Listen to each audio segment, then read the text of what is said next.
Mental Life, Conversations in Psychoanalysis.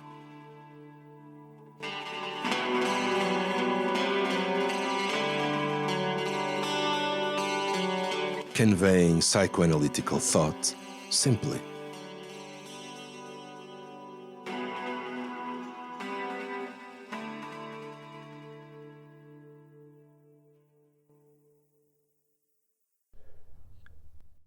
Welcome. My name is Nuno Sousa Monteiro. I'm a member of the Portuguese Psychoanalytical Society and work in psychoanalysis and psychotherapy in private practice in Lisbon, and I'm your host. Our guest today is Dr. Lee Grossman. He's a training and supervising analyst at the San Francisco Center for Psychoanalysis, and also a member of the editorial board of the Journal of the American Psychoanalytical Association, having been part of the editorial boards of the Psychoanalytic Quarterly for 15 years. Recently, he published the book, The Psychoanalytic Encounter and the Misuse of Theory. Thank you very much for accepting my invitation to join me again today. The honor is mine. We're addressing the subject today, which we have already thought and talked about before in our previous conversation, even though lightly, which is humor. Humor and its usage in clinical work. As you mentioned in the introduction on your book, if you did, manage to bring into the consulting room throughout all your clinical years the stand-up comedian that you wanted to be, in some way? Yes and no. I was trained in a way that emphasized, and I think rightly so, the role of not responding to humor in the consulting room. Not as a deprivation exactly, but as a way to disturb the patient's action equilibrium in favor of reflection.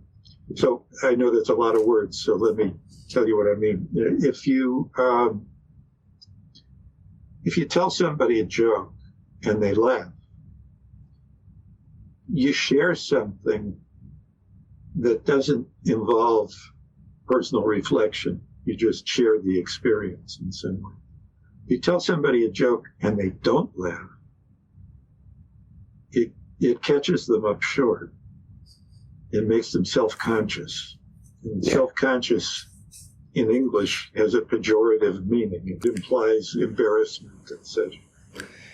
But in its literal meaning, it's what you're striving to accomplish in an analytic process.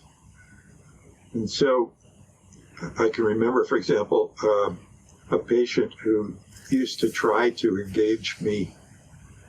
He would tell little jokes and expect me to respond in a certain way that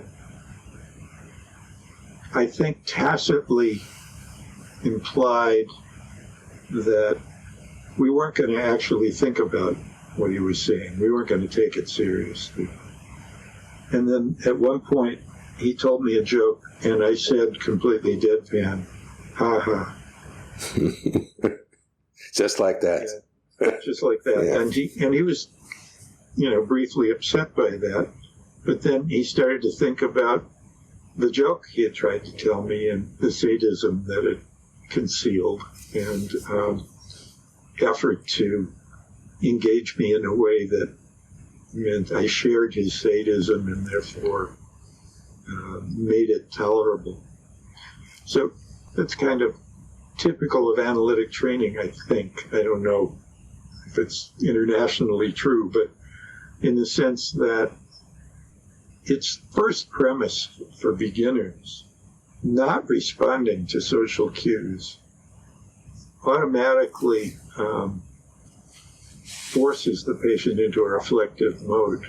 Not always constructively, but in a way that if you had to make a rule either laugh at your patient's jokes or don't laugh at your patient's jokes. It'd be a pretty terrible rule, but if you had to choose one or the other, you'd be better off not laughing. Not laughing, yeah. So that's where I started. And that's the no part of my yes and no answer. Yeah.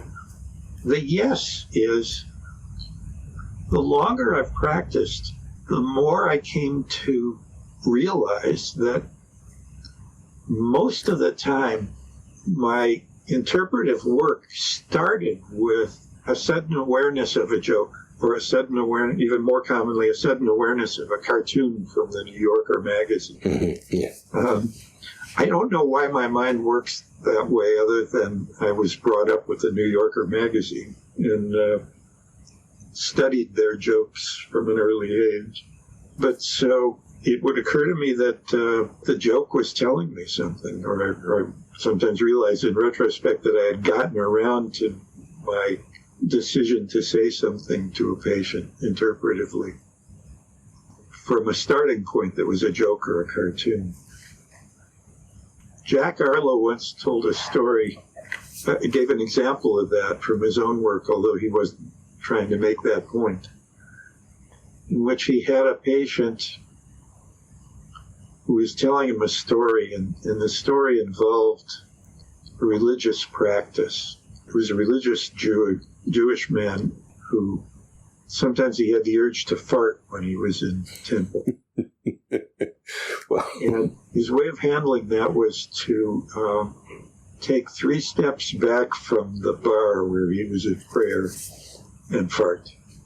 Okay. And Arlo himself, a religious Jew, was very much aware that what the guy was doing unconsciously was ridiculing the religious practice he was observing, which involves taking 3 steps back and bowing. But the way it occurred to Arlo to make an interpretation of this mocking was that a joke came to his mind. And the joke was about a very religious Jew on the Sabbath. The sun was going down and he was rushing to get to temple. And it's a part of the Jewish tradition that on the Sabbath you don't operate machinery, you don't get in a car or anything like that. So he was rushing on foot to get to the temple as the sun was going down, and he was late, so he crossed a field. The field had a bull in it, and the bull charged him, picked him up on his horns and threw him in the air and caught him on his horns. So he was hanging onto the horns of this bull, and he was yelling to his friends who were going into the temple, "Jews, help me. I'm riding on the Sabbath."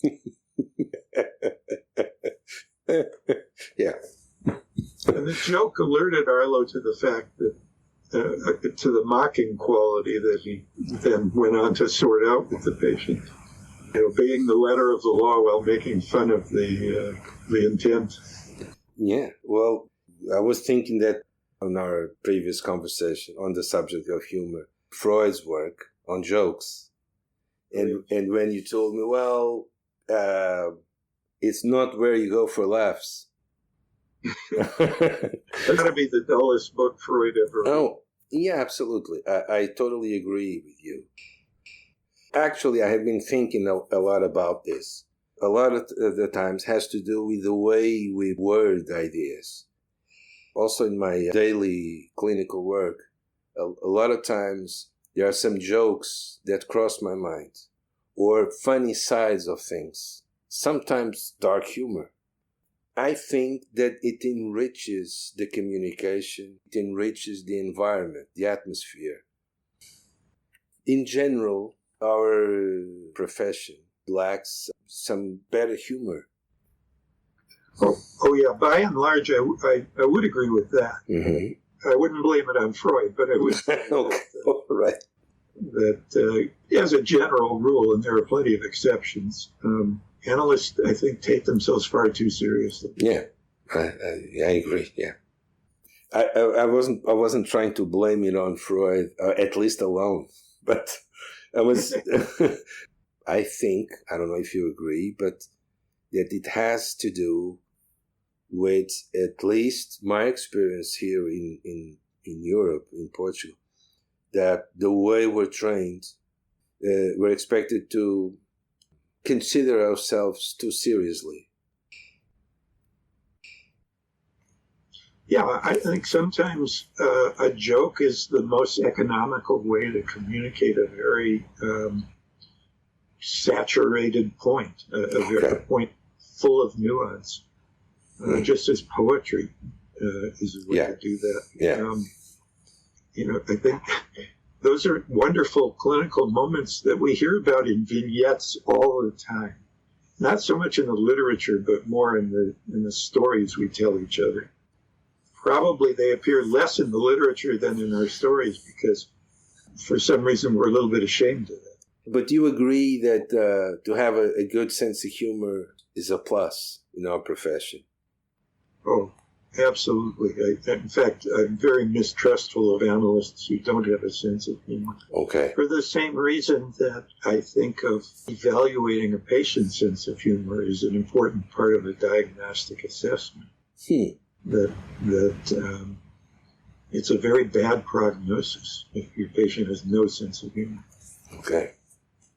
I can't say why very scientifically, but I think it's related to the same kind of thing we used to talk about as concrete thinking. That humor depends on an ability to switch contexts in a way that some people are just unable to do. And if they're unable to do it, among other things, it raises at least the possibility of a thought disorder. Well, that's interesting. So you're associating the idea of the incapacity to symbolize with the incapacity to see the humorous perspective on things. Something like that. I'm not sure about the word symbolize. Okay. Yeah. But, I don't know to what extent it's reached across the Atlantic what they used to call the double-bind hypothesis of schizophrenia. Well, the premise, putting it briefly, one of the developmental factors in schizophrenia is exposure to a situation in which the child is put into what Bateson and his co-workers called a double bind, which is to say it was in the form of, for example, a mother who gives one verbal message and at the same time contradicts it by her actions with respect to her expectations of the child. So that the child, whatever he does, he's damned either way. For Bateson and company, that was a pathogenic component of schizophrenia, which I don't think has held up tremendously well. But I think what you could say about it is that a schizophrenic will not be able to escape the double bind. But somebody who can shift contexts, which is to say, to stop being caught in the action that the mother or whoever creates, but to step out of it and see what's happening from a broader perspective. That kind of person, with that capacity, I would guess you don't develop schizophrenia. So it might be that what Bateson and company had discovered was a vulnerability to schizophrenia rather than a cause of schizophrenia. But having said all that, the same kind of shifting context, which Bateson in his later years actually went on to develop, I think in a very thoughtful way, that's what we do when we interpret a patient's actions in the transference. So, for example, the patient puts us into a bind. The bind is, do you agree with me or do you disagree with me? Yeah. Let's say. And the analyst typically, once he sees that's going on, he doesn't bite.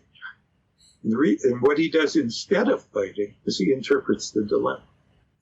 He says to the patient, look at the position you're putting me into.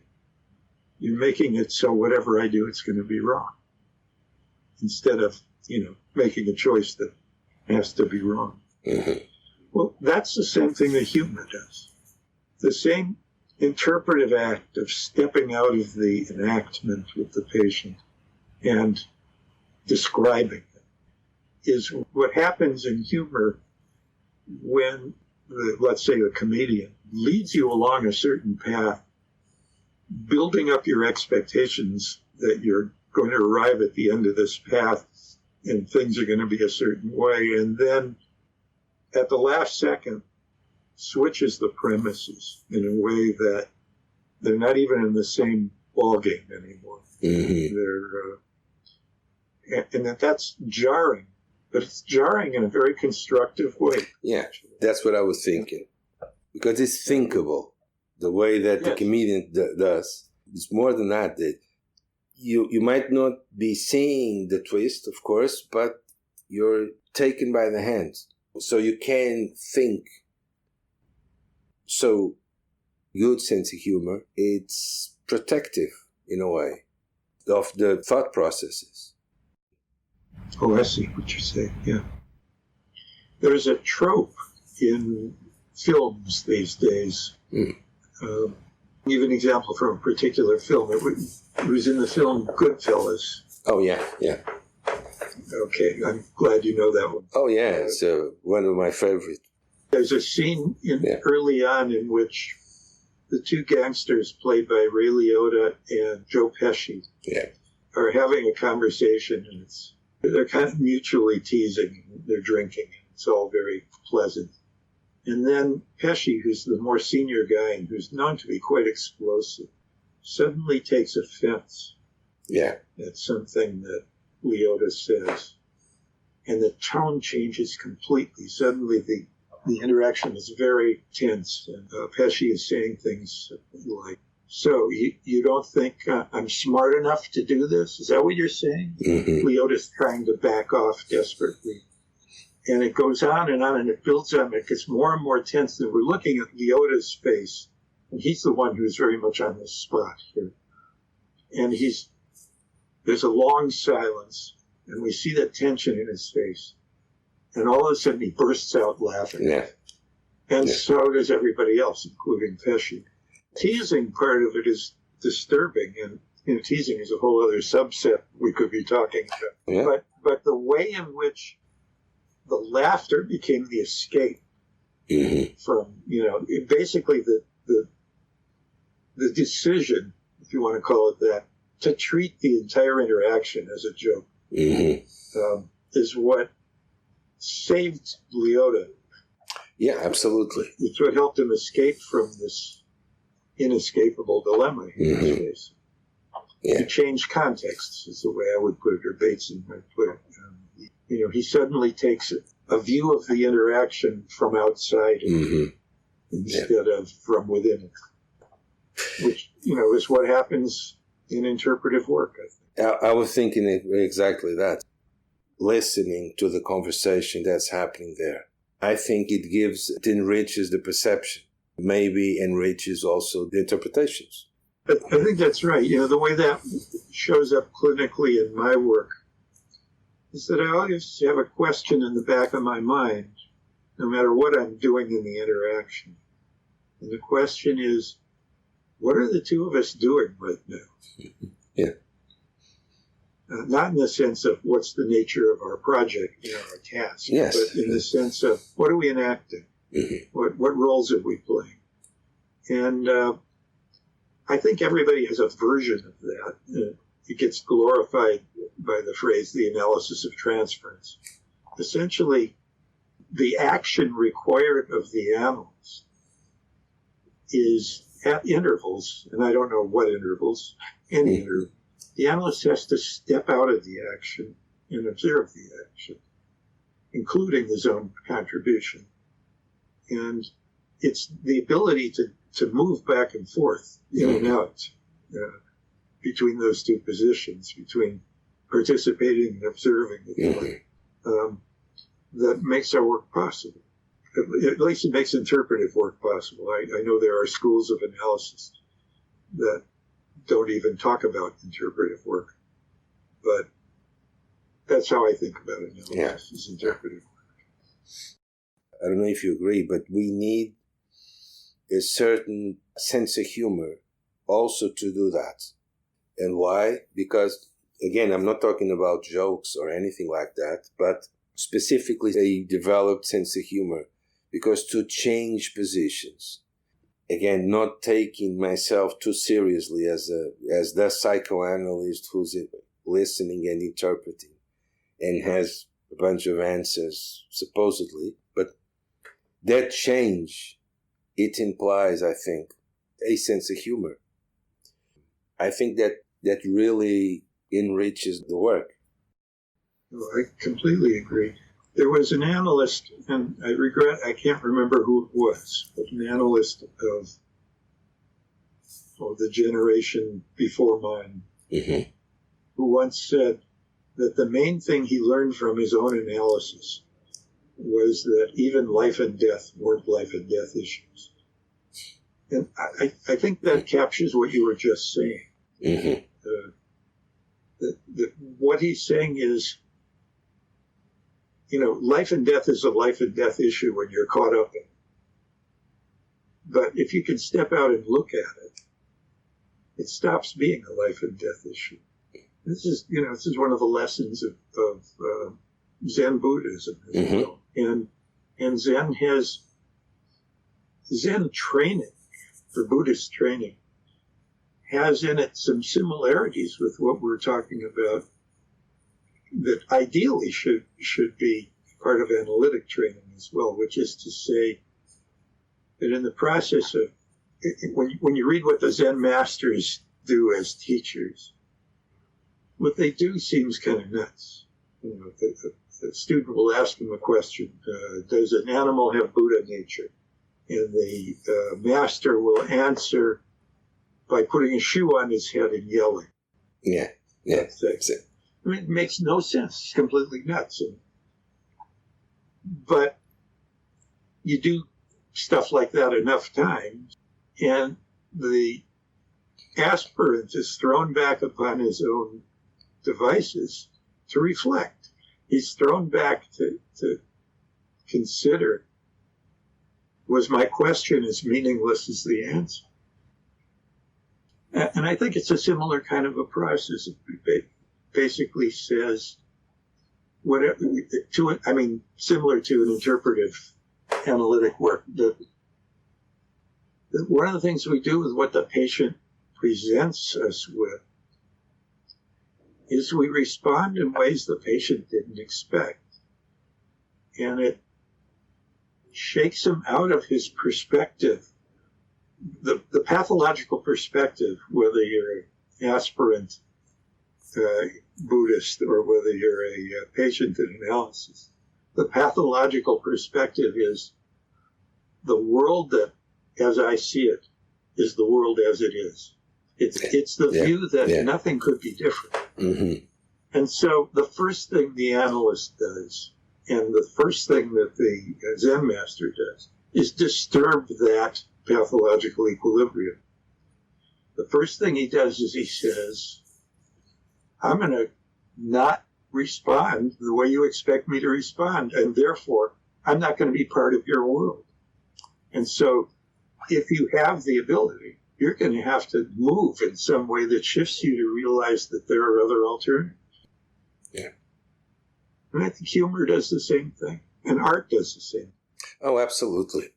But within this context of psychoanalysis, I think it's a bit harder because opening up the possibility of changing, of transformation.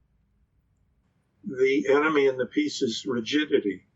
Yeah. You can be too rigid about being silent.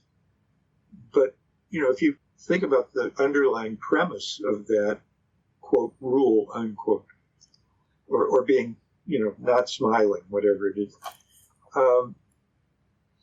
The underlying premise is that's the easiest way for the beginner to defy the patient's expectations, the patient's transference expectations. Freud put it in terms of being a blank slate so that the patient can project onto it and so on. Mm-hmm. Not many people would think of it that way these days, I don't think. anymore. It's the whole blank slate idea, at least in the United States. Yeah, kind of not at all. Would you? No, I wouldn't think of it that way either. Yeah. But I think that's a poor description of a subtler point. And the subtler point is not to be a blank slate, but to defy expectations. So when the patient, no matter what you're doing, the patient's going to project his transferential expectations onto you. If you respond in a way that confirms those expectations, it's pretty hard for the two of you to notice that there's anything else going on, that there's any projection going on. If you respond in a way that disconfirms them or defies them or at least doesn't ratify them, then the possibility is there for the patient to develop some reflective capacity or to use some reflective capacity. The patient stepped back on his own because he's shocked. He's shocked out of his preconception long enough, maybe to begin to notice it's a preconception. And that's what we're going for. The problem is that any flexibility on the part of the analyst, or any stance that the analyst takes, can turn into a rigidity. And it's possible to be rigidly flexible. Yeah. To say it paradoxically.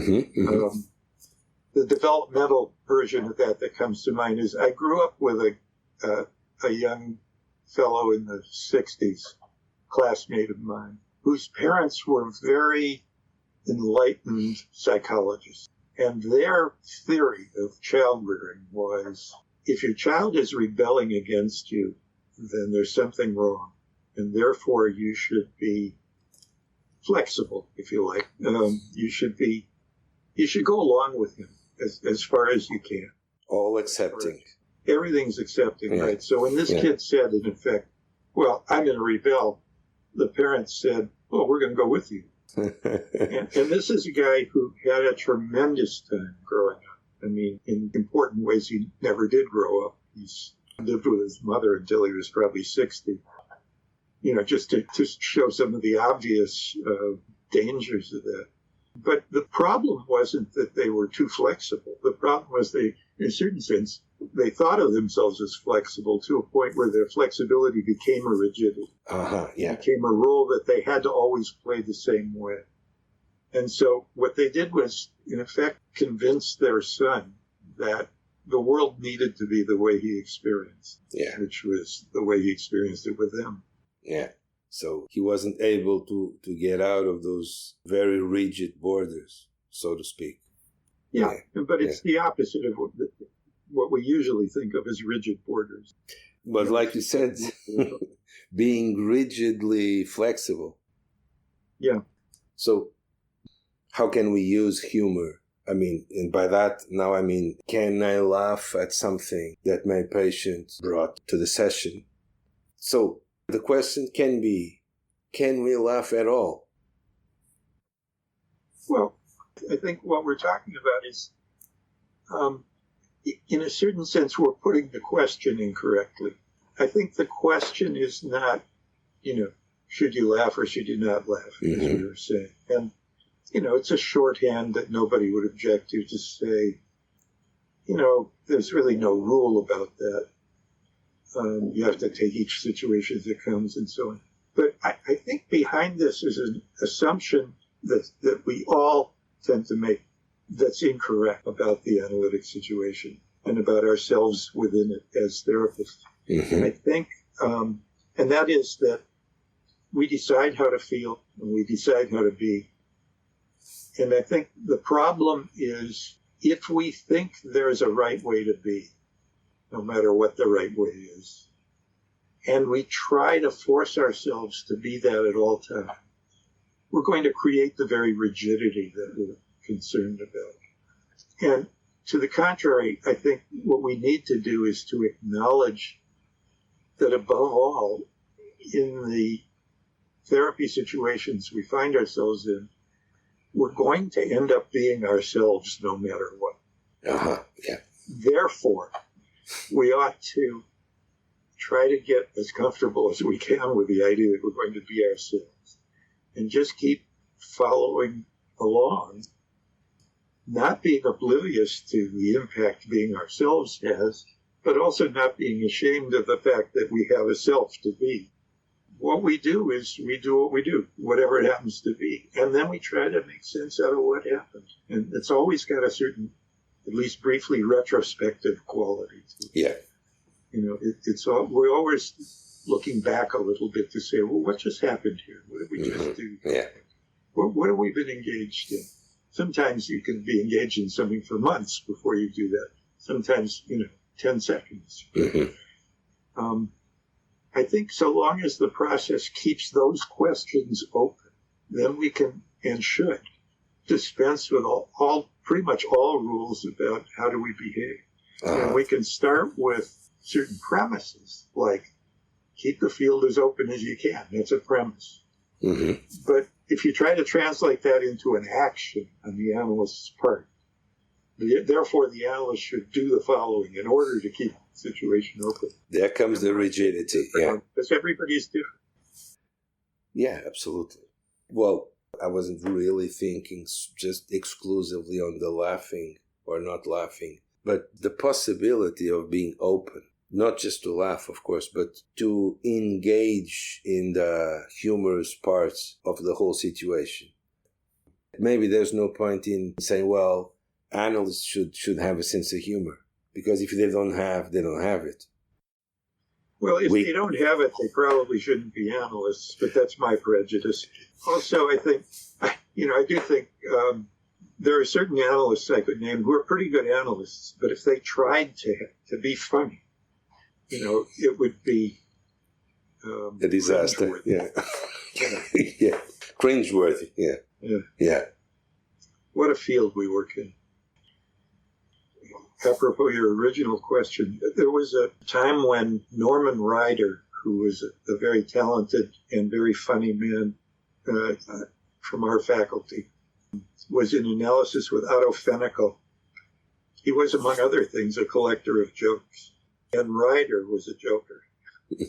And at one point in their analysis, Fenikel was laughing his head off and saying to Ryder, "It's not fair. I love jokes." Which actually harkens right back to one of Freud's technique papers, the further reflections on the analysis of dreams or something like that, in which Freud first catches on to the notion that a patient can give the analyst exactly what he wants as a transference resistance. Mm-hmm. Do you think a sense of humor is something you acquire? I think it's something you acquire very early. And if you don't acquire it, you're in big trouble.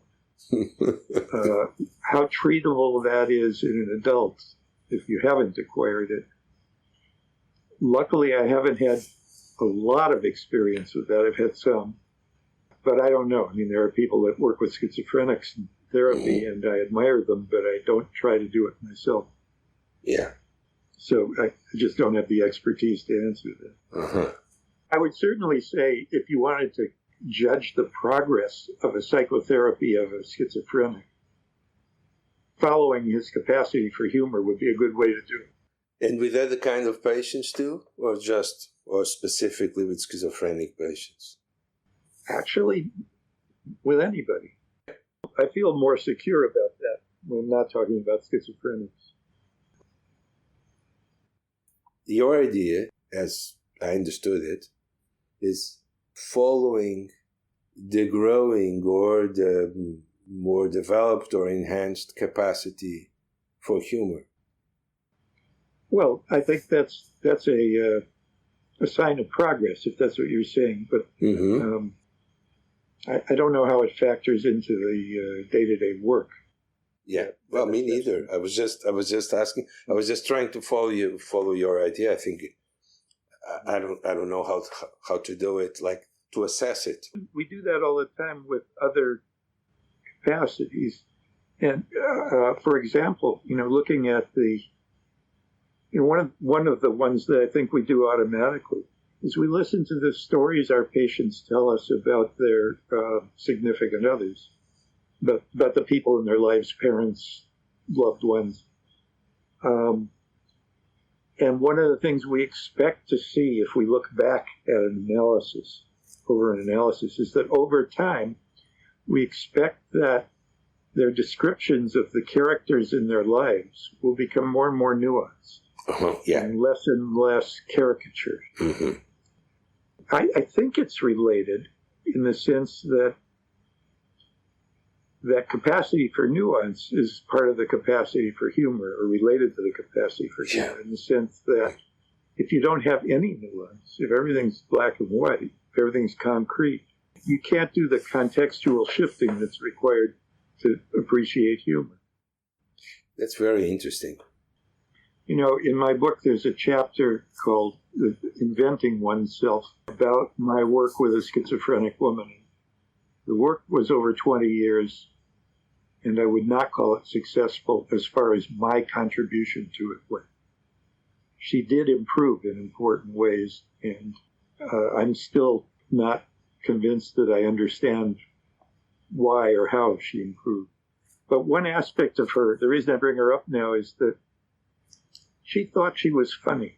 She thought she had a sense of humor. And she would describe cartoons that she drew to send to the New Yorker, of all places. And they were completely unfunny.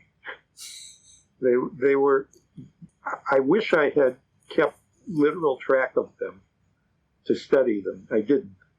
But the reason I wish I kept track is I think I might have learned something from studying what was it that she mistook for humor. Yeah. And it was, I know a little bit, I can say from memory, that anything that was a clang association she thought was funny.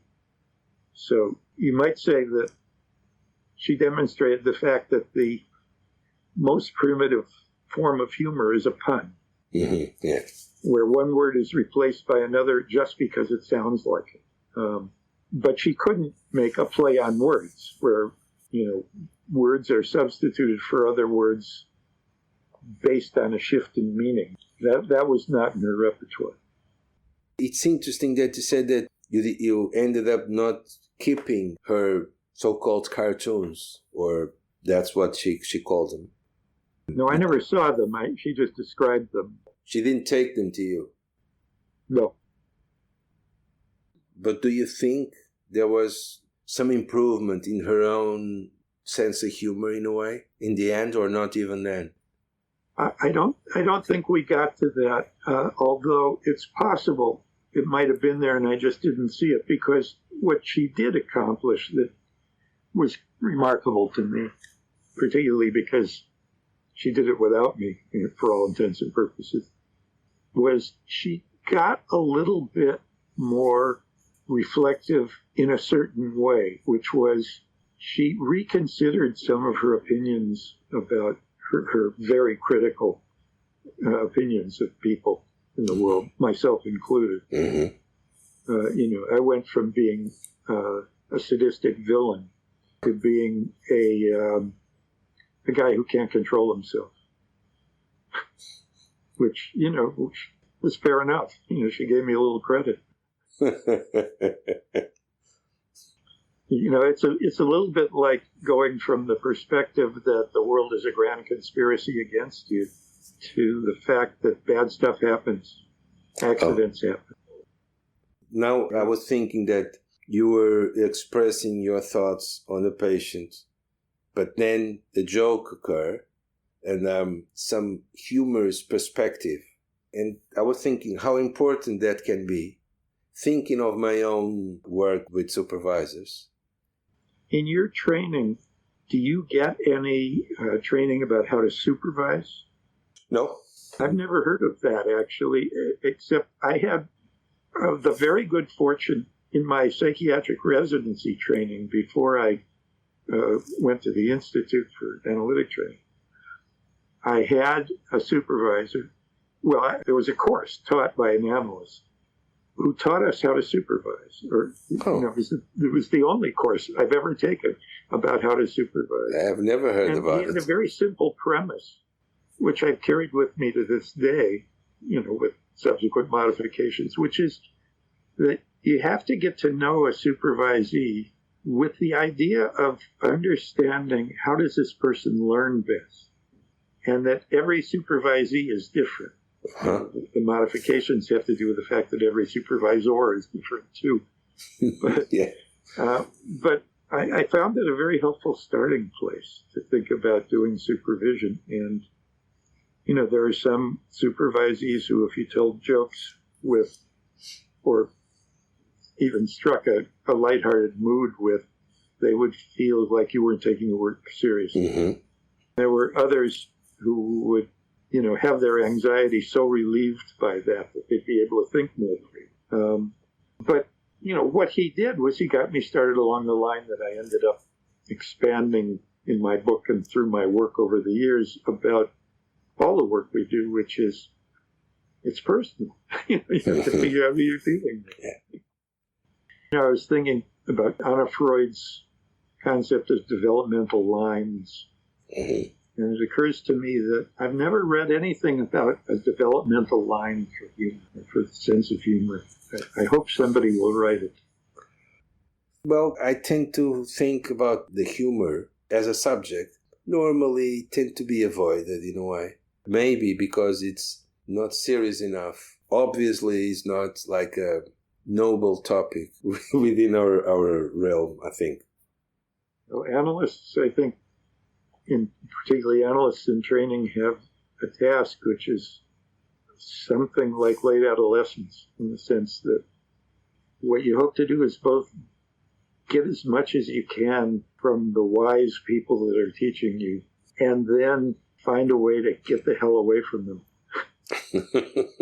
So you can remember who you are and put yourself to work. Yeah, that's the healthy way. Well, I've been in group supervision, and I've seen a supervisor using a sense of humor, taking literally something that was said in a humorous way, ironically or sarcastically, and then taking literally as an example of something that should be done. So lack of flexibility again. So I mean, it's alarming when you have to find yourself telling people that you were being facetious. Yeah, it's alarming. Yeah. Well, obviously there's a lot more to be talked about on this subject, I'm sure. But at this moment, I'd really like to thank you very much again for having accepted my invitation for this lovely conversation on humor. It was a real pleasure. Oh, the pleasure was mine, Nuno, and thank you for inviting me.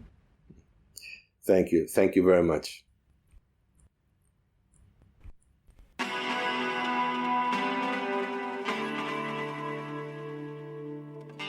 Mental Life. Conversations in Psychoanalysis.